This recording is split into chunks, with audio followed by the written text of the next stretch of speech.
everybody, and welcome to another episode of the Outside Insider podcast here on Philly Sports Network with myself, Liam Jenkins. Thank you so much for tuning in. We're going to be breaking down everything from last night's very frustrating preseason loss to the Patriots. And you wonder why it's frustrating. It's only preseason. The score doesn't really matter here, and of course not. But there is much more to talk about than a simple loss to New England. This goes far deeper than, the team that choked the Super Bowl coming back and getting revenge. It goes far deeper than just a scoreline. There were positions, there were players here that simply weren't at their best when they should have been. And while this is only pre-season, it is going to have ramifications on these positional battles. You can tell I'm a bit tensed up. We're going to get to this in just a little while, but for me, I wanted to start off with a couple of things. First of all, a massive, massive thank you to anyone that checked out the Jordan Mailata film room piece over at our YouTube channel. If you're watching this on YouTube, you probably already have.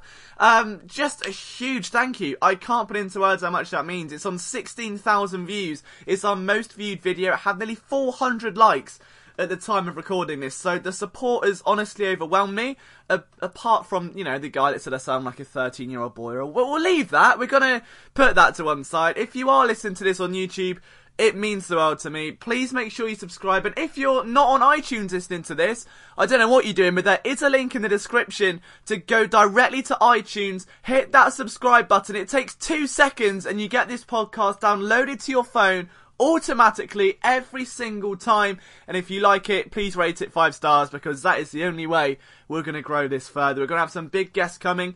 And just again, before we do get into the preseason, today is actually a very big day for me.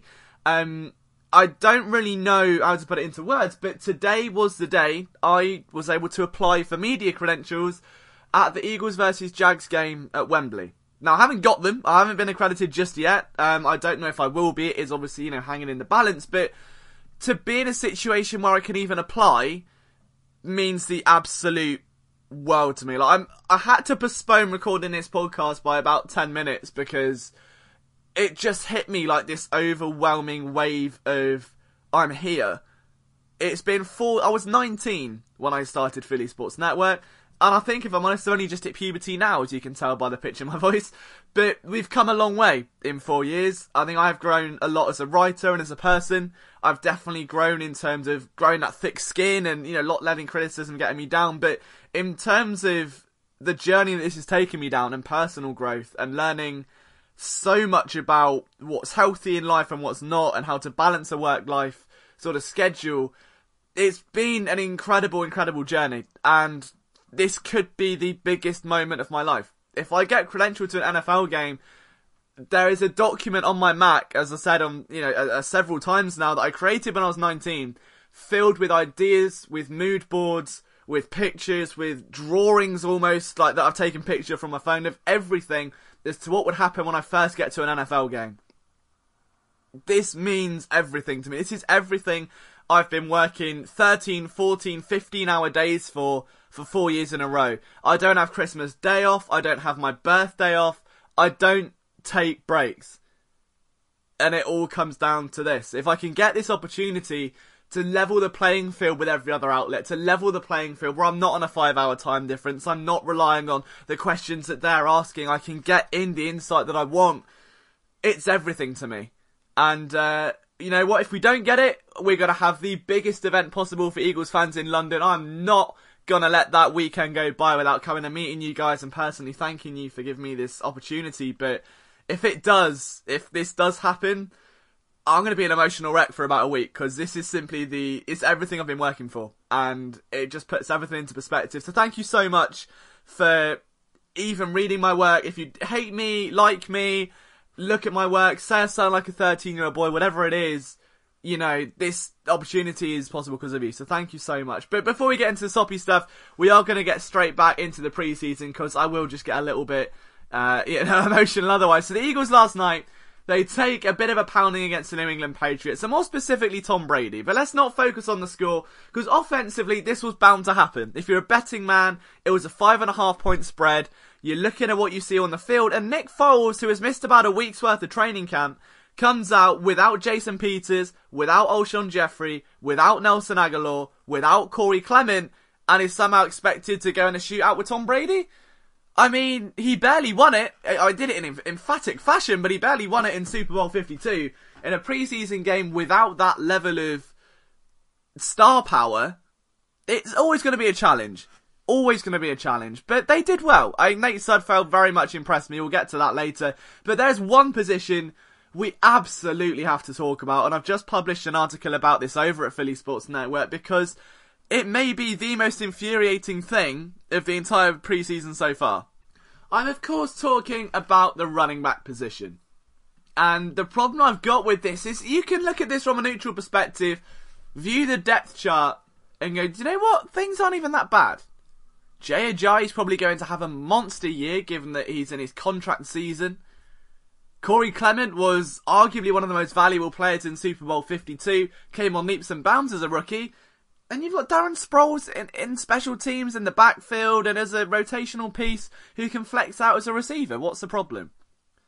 The problem is that Jay Ajayi has battled injury throughout his career. The problem is that Corey Clement has just missed a week of training camp.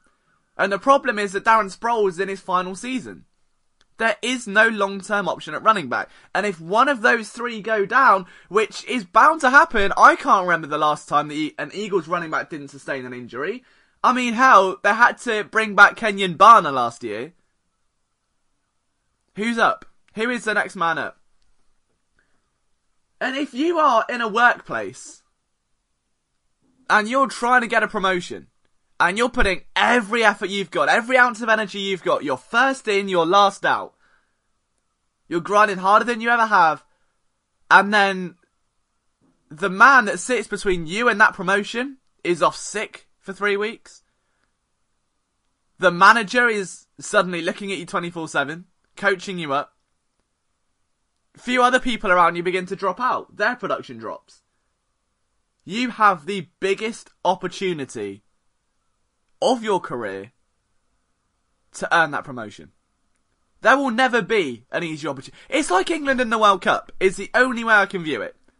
When England got through to the World Cup quarterfinals, and I'm not going to sing It's Coming Home, I promise. By the time that they'd got through and beaten Colombia, there was no Argentina. There was no Brazil. France had gone through, but there was no Germany. Croatia were the main threats. Croatia stood between England and a World Cup final. Every other big team in that World Cup had choked. Every other team that was a threat, that had torn England to shreds before, wasn't there. Spain weren't there. Argentina weren't there. Brazil weren't there. Germany weren't there. And they couldn't get it done. And that was the biggest opportunity for the first time since 1966 for that team to win a World Cup. Eagles backfield, last night, preseason, against the Patriots. Corey Clement wasn't there. Donnell Pumphrey wasn't there. Josh Adams wasn't there. Wendell Smallwood and Matt Jones were two backs who had every ounce of opportunity. Every ounce. The window was swinging off its hinges, begging to be ripped off. And what did they do?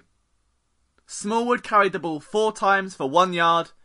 Matt Jones dropped 2 key passes, carried the ball 6 times for 19. There will not be a bigger window of opportunity than what we saw last night. And if your name is Duce Staley, if your name is Doug Pederson, that has to worry you. They have been giving Wendell Smallwood increased exposure in training camp. He's been getting the lion's share of carries in training camp. But when it comes to push and shove, when it comes to preseason, he's nowhere to be seen. Sure, he had a nice pass block. He was good in pass protection for a change, but 1 reception for 5 yards on 4 targets and 4 carries? That's the running back you're going to call on? Now, this isn't about his potential. We know the kid's got it. We've seen him in 2016 against the Steelers. We've seen him last season. But that's the guy where you clear the way. You part the Red Sea for him to walk across and you sink in the sand. That's the guy. There is no other option. The Eagles have got a very, very difficult situation right now. Smallwood apparently has special teams value. I didn't see anything on special teams last night of value. You're telling me that on kick returns, he wasn't there. That was Shelton Gibson, Bryce Treggs, Rashard Davis. Punt returns, wasn't there. Rashard Davis spent most of his time going backwards, but hell, he was giving it a go. You're going to have Darren Sproles. You don't need Smallwood on special teams. The thing with Smallwood, I did a film room piece on him last year, that he doesn't do anything exceptionally well. He's a jack of all trades, he's a master of none. Yes, he can get between the tackles. Yes, he runs hard. And do you know what? He did run hard last night. It took multiple defenders to bring him down. But they brought him down behind the line of scrimmage. Was this an offensive line problem? I don't think so. Smallwood has to show more. We know he can do it. Again, this isn't new. The man isn't completely incapable. He's in his third season now. He's had plenty of time with the Philadelphia Eagles. We know what he's capable of. In 2017, last year, one of his biggest games came against the Giants. 71 yards, he had a huge 20-yard run. Followed it up with a touchdown against the Chargers. We know he's got it in him.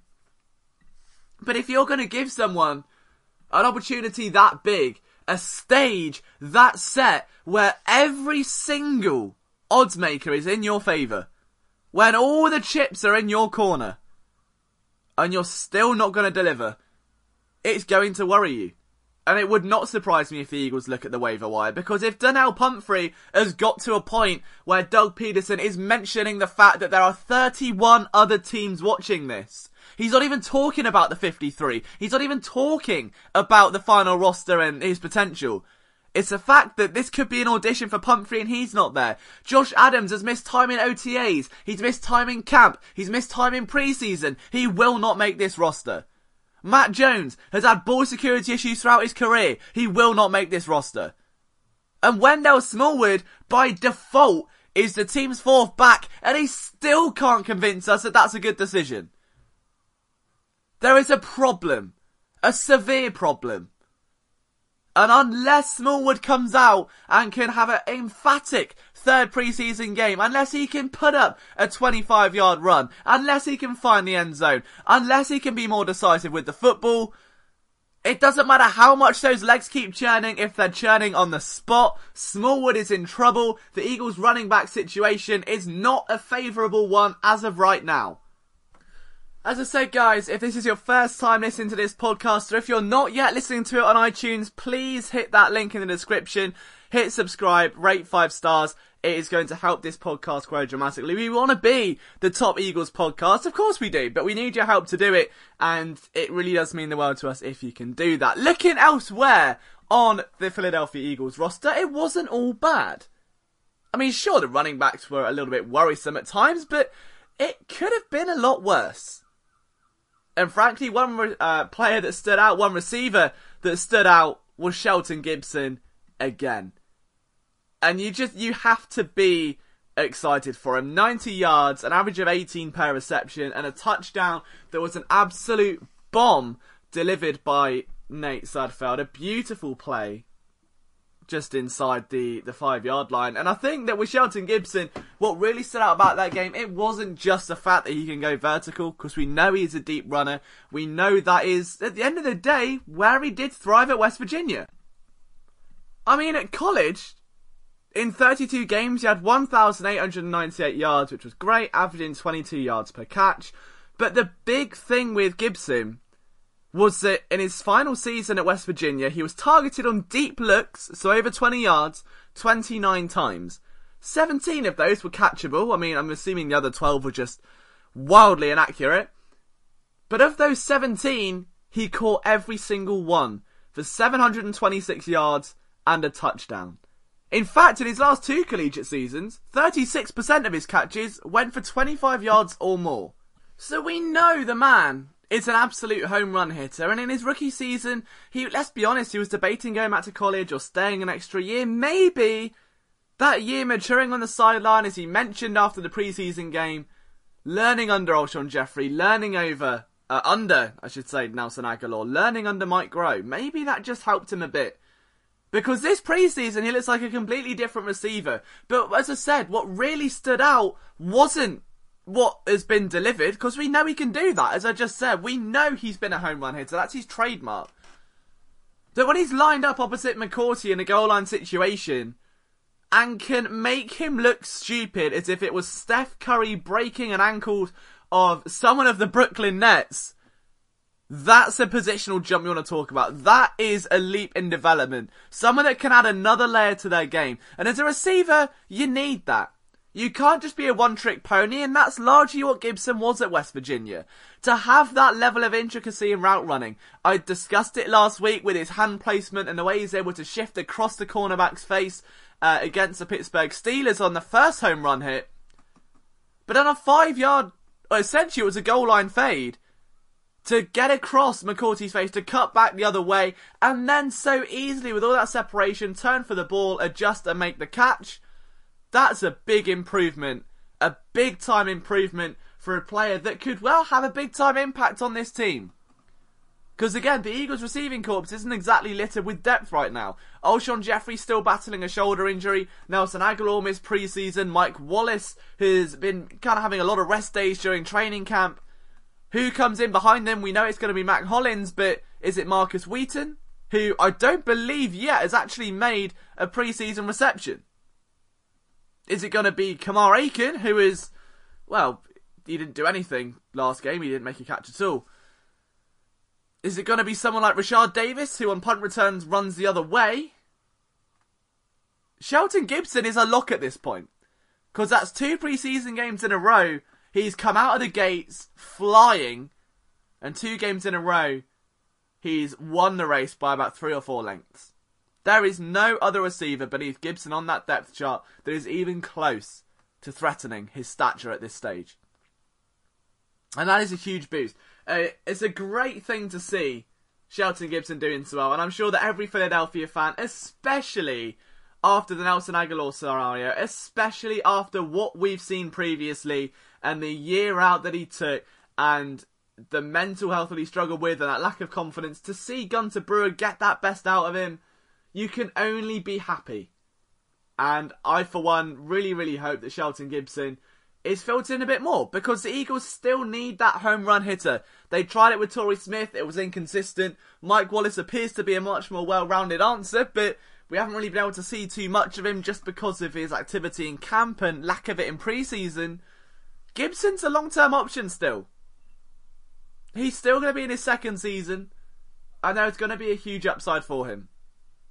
So just trust the process, let Gibson do his thing, and realise that, let's be honest, his career's just getting started. There was a fantastic statistic just yesterday that I believe I think it was 11% of first round pick receivers since 2003 have hit 1,000 yards in their first 2 seasons. Which is staggering. You have to kind of check me on that quote. I can't remember the exact numbers, but it was something absurd along those lines. So I think I can safely say everyone in the city of Philadelphia is rooting for Shelton Gibson. The question is he going to really make that impact? And well, only time will tell, but another preseason game where he comes out swinging could just be all she wrote to seal his place on that roster and put an end to what promised to be a much more intense wide receiver battle. But another position battle that just doesn't seem to be dying and brings even more intrigue with every single week that passes is the cornerback spot. Now, last night saw a very interesting development in that Sidney Jones saw probably more snaps than anyone else, but played both inside and outside. He wasn't the starting outside cornerback, or starting inside, I should say. The starting nickel cornerback last night was Avonte Maddox. Now, that in itself causes a lot of questions, because what would be the reason that Maddox starts there? Are the Eagles just trying to get a gauge on Sidney Jones outside versus inside? Are they trying to get a gauge on Maddox versus starters? The answer is probably both. This is the preseason after all, and so much can change so very quickly. You want to get reps against starters, and for a 4th round rookie, That's huge. You want to see as much action as you can against the likes of Eric Decker. Against the likes of the Patriots wide receivers that just don't seem to give up. So although Avonte Maddox gave up a slightly sloppy touchdown inside the red zone against Chris Hogan, breaking up a pass against Eric Decker, who is 4 inches taller, is a big plus. Sidney Jones, meanwhile, had a game of ups and downs. 2 big pass breakups, but a missed tackle where I don't know where he was aiming. Was it the sideline? Was it the player? Was it his car in the parking lot? Wow, I said parking lot. That's bad. I don't know. But it's got to be cleaned up, and that is what preseason is there for. Now, one man who really didn't make the most of those times, I think, was probably Devontae Bosby. He did get 5 tackles, but he was a lot more, I would say, under the radar than what we saw last week. He wasn't as in your face with those tackles. He wasn't the big freight train hitter that we saw. But overall, what did we take away? What advancement, what development came from that cornerback position other than, well, Sidney Jones can play in and out, but he had a topsy-turvy game. And Maddox probably isn't just ready to start just yet. Maybe he will be, but not just yet. Well, for starters, Ronald Darby's poised for a big year. There's no denying that, and that, of course, opens up a whole new can of worms as to whether or not the Eagles decide to maybe try and sneak him into an extension now, or do they wait and just see if they can maybe pin him at the end of this contract, or maybe risk not affording him and going into free agency. He should have had 2 interceptions against Tom Brady, and I'm not sure if he has opposable thumbs at this point. I'm assuming he may do. But in all seriousness, he played the position brilliantly. There was no denying that. He had 2 very big pass breakups, and the way he was able to locate the ball, keep his head on a swivel, and get underneath the flight path was just great. And that's what we've come to know and love from Darby during his time at Buffalo. Having limited time with the Eagles playbook last year, then getting injured, then only having half a season, the ceiling was only ever going to be so high. But in year 2 in this scheme, the thing should really begin elevating. The snowball should start rolling. And I think there's no doubting that he's going to have a big year. But the nickel cornerback battle is where things are really, really going to shake out now and begin to become a bit clouded. Because Sidney Jones had a very, very bad moment on Cordarrelle Patterson. He went in for a touchdown. Maddox gave up the touchdown on Chris Hogan, but then, of course, broke up the Eric Decker pass. It's going to be a back and forth between them, but at this point, it feels like Devontae Bosby may have just kind of faded out of the mix. That he's began drifting out of that positional battle. It does feel like it's very much between Jones and Maddox. I do think Jones has got a huge upside. Obviously, that's why he was drafted in the second round. We know what he can bring to the table. When he came out of Washington, everybody seemed to know that Sidney Jones should have been one of the top cornerback picks of that draft. If it wasn't for the injury, he would have been maybe just behind Lattimore. He was on many people's boards. Then in week 17 against the Cowboys, he put up a great performance. If you haven't seen it yet, there is a film room breakdown over on the Philly Sports Network YouTube channel. And then what we've seen from preseason so far, I don't want to spoil this film room that's upcoming because I will be breaking down the game of Sidney Jones, but it's been topsy-turvy. And for a young cornerback that is essentially entering his rookie season, again, you've got to put the expectation at a relative and reachable level. He's not elite. He's got the potential to be elite, absolutely. But he's not right now. And this is the most exposure he's had to an NFL defense in his career, apart from week 17. So again, I don't know what you're expecting out of Sidney Jones, but playing inside and outside, expressing that versatility, opening him up to situations he may not have seen during his limited time, it's a nice thing for Jones to see. Now, will he win this slot battle? I genuinely think he will. It'll be Jones inside, then Darby and Mills on the outside. After next season, if Darby moves on, I think it'll be Sidney Jones that then shifts back outside, and then you'll see Avonte Maddox in the slot. That would be a dream scenario. That would be the one where there's not a lot of fluctuation. Everybody knows what the plan is. There's a little bit of wavering, but there's not so much instability. And right now, for such a loaded cornerback corps, that's the last thing you want. So in a dream scenario, that's how things are really going to pan out, I believe. But cornerback's been a big topic all year. One of the other big topics last night was Nate Sudfeld, who was an absolute cannon from start to finish. And up to this point in preseason, he's completed 32 of 53 passes for 454 yards. Now, over 300 of those yards were completed last night, but 5 touchdowns and 3 interceptions. One of those picks that he had was down to Matt Jones doing Matt Jones things and somehow fumbling it off his own helmet. Again, I'm not really sure how he's done that, but it's a commendable effort nonetheless. But Sudfeld was just slinging darts all night long, and I think what we saw from a very hot and cold Nick Foles was that once you're settled in, things will be very different. And Sudfeld showed that growth from year 1 to year 2. The poise in the pocket, the setting of the feet, the simplicity of the spirals. I mean, they were things of beauty. Now, I don't want to say Sam Bradford level, who in my opinion still throws one of the most gorgeous spirals in the NFL, whether you like him or not. But it was very nice. It was very, very tight indeed. And the way that Sudfeld has struggled with consistency throughout his tenure in the NFL, to come in and have a solid game where he's not making mental errors, he's not afraid to take the checkdowns, and he's being sensible. He's not throwing into double coverage, he's not falling for traps, and when he's extending plays, he's more than happy to throw it out of bounds. And that's such a difficult thing for a quarterback to gain.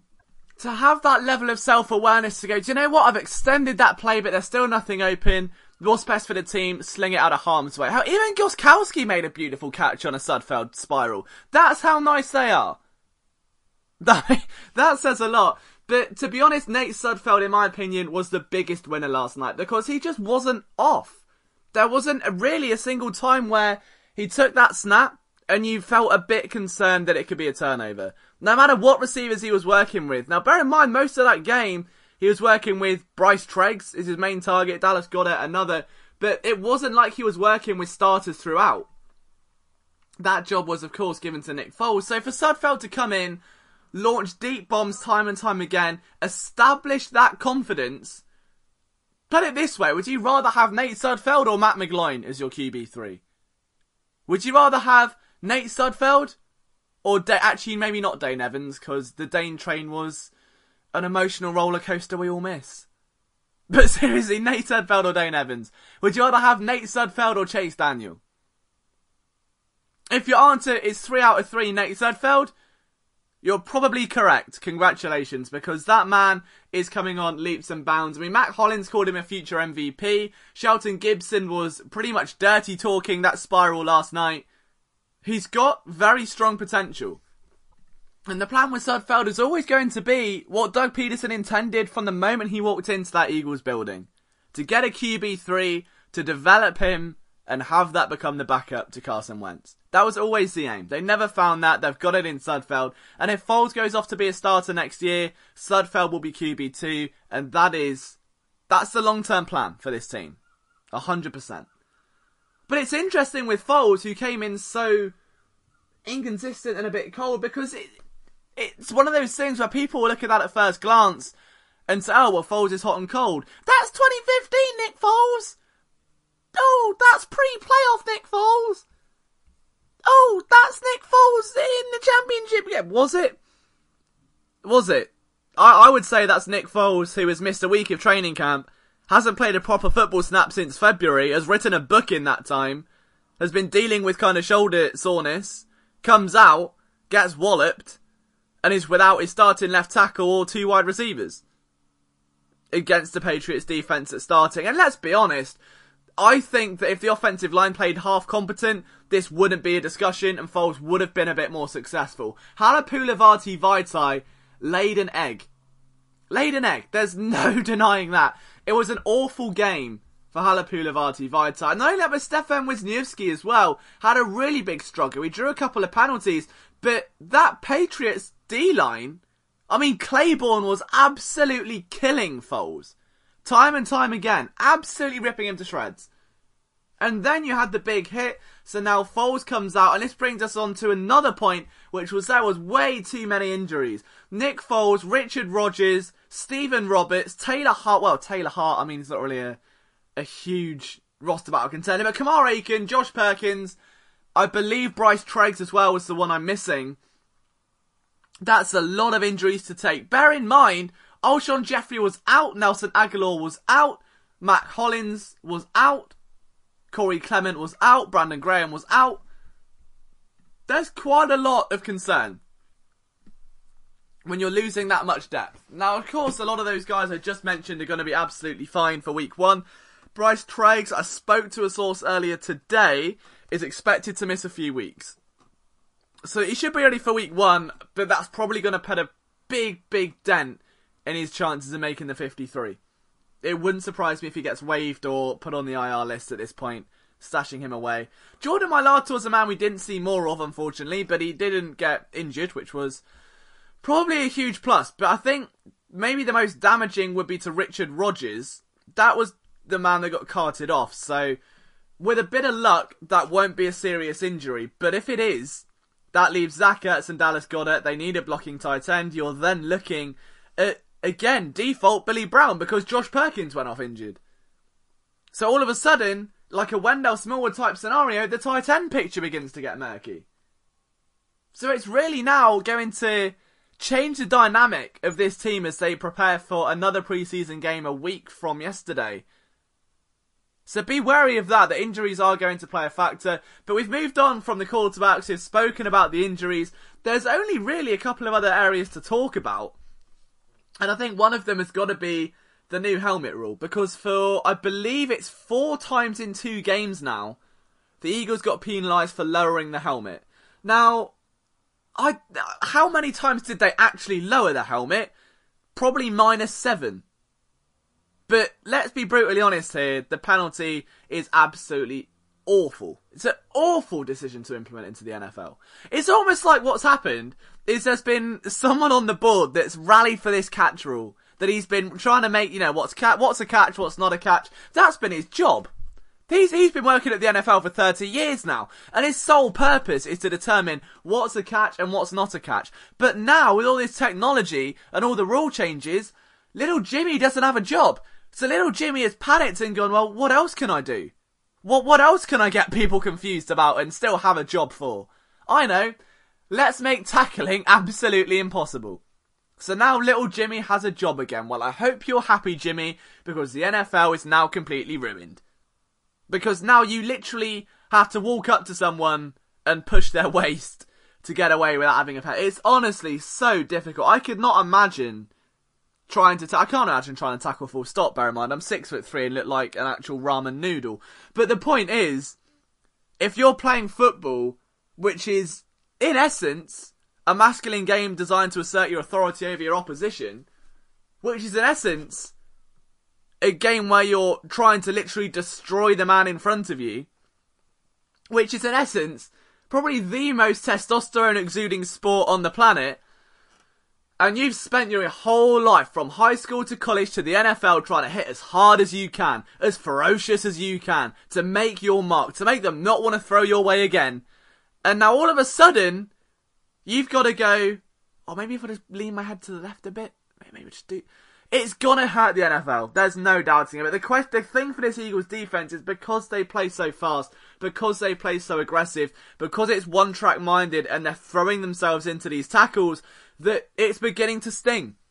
Because now tackling by nature has to be more of a conservative thought process. There has to be more to it. The complexity has to grow.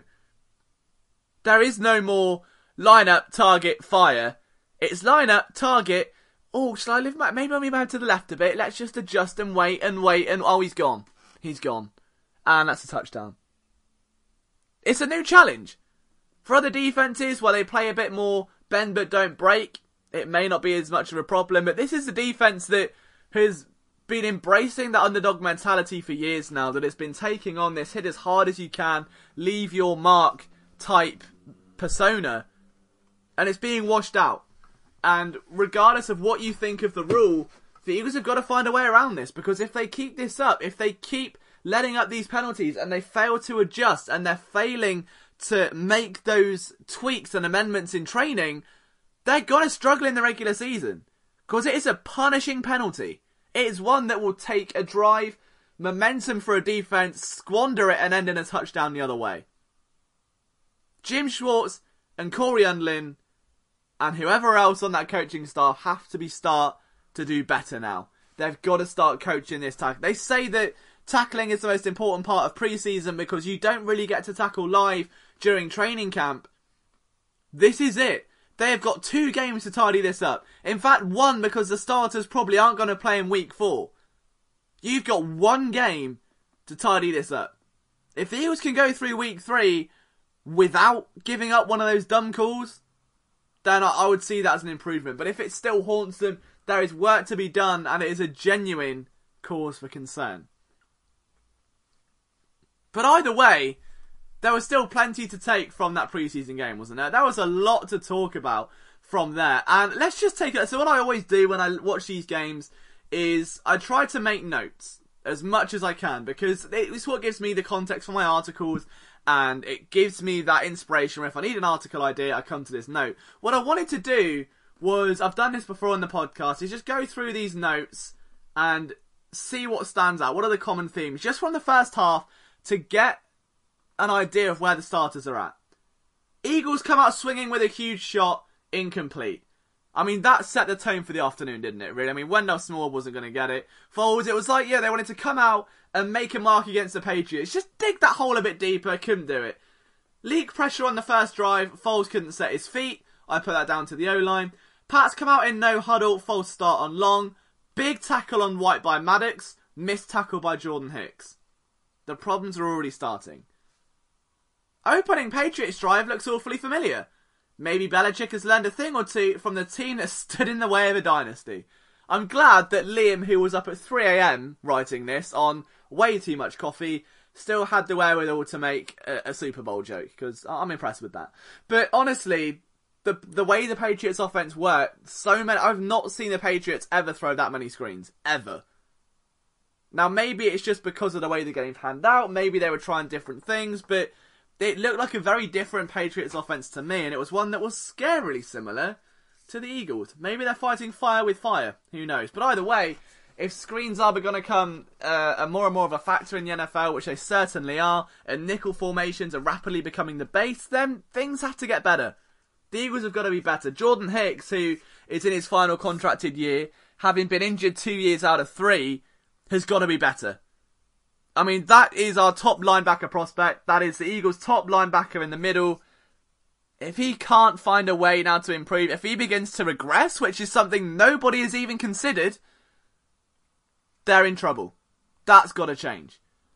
Foles inaccurate ball placement, Wisniewski sloppy, penalty, and then beaten by number 94 for a sack on Foles. Another quick 3 and out. Jay Ajayi with both third down reps. The last one, he was asked to pass protect. Patrick Chung stuck him and then sacked Foles. So pass protection, still a concern. That's why I've got Darren Sproles. Duce Staley probably wasn't the happiest man in the world. Next drive, run defense steps up. Beautiful play by Ronald Darby. Darby on fire. Help, Darby actually on fire. So, I mean, you can tell by that point my cornerback crush was really beginning to come out. Eagles penalties started to stack up. New tackling rule sucks. A naughty word. Self-explanatory. Foles finds Ertz in the middle of the field for 20, and if I'm honest, that was probably the highlight of Foles' night. Smallwood keeps legs churning, and do you know what? That was probably the nice thing. Smallwood did run hard. It wasn't that his production wasn't without context. He did try to push, just the Patriots swarmed him time and time again. Did all the right things, just didn't really pan out for him. O-line playing horrifically, give up strip sack. Offense is dry, no playmakers in Q1. So what's the deal? Was that Foles? Was that the O-line? Who knows? But either way, it was nice to look at. And as we approach the 40-minute mark, this may be the end of another emotional The Outside Insider episode. If you did like last week's episode with Tyler, don't panic. We're going to have a podcast this Sunday. Podcast number 2 of The Outside Insider for this week. Tyler comes back on the show. We'll talk all things Outside Insider and Eagles related. If you're new, as I said, and you've enjoyed this show, please hit that subscribe button. Get it on your phone, get it on iTunes, rate it 5 stars. Let's start this moving. This has been the most incredible year for Philly Sports Network. Let's just keep building. This is the most amazing community of fans I've ever seen. I'm an honour to be a part of it, and I can't thank you enough for all you do. So please, if you are liking the content, The subscribe button means the world to us. Get it rated 5 stars on the iTunes store. From myself, Liam Jenkins, I will see you on Sunday for another episode of The Outside Insider.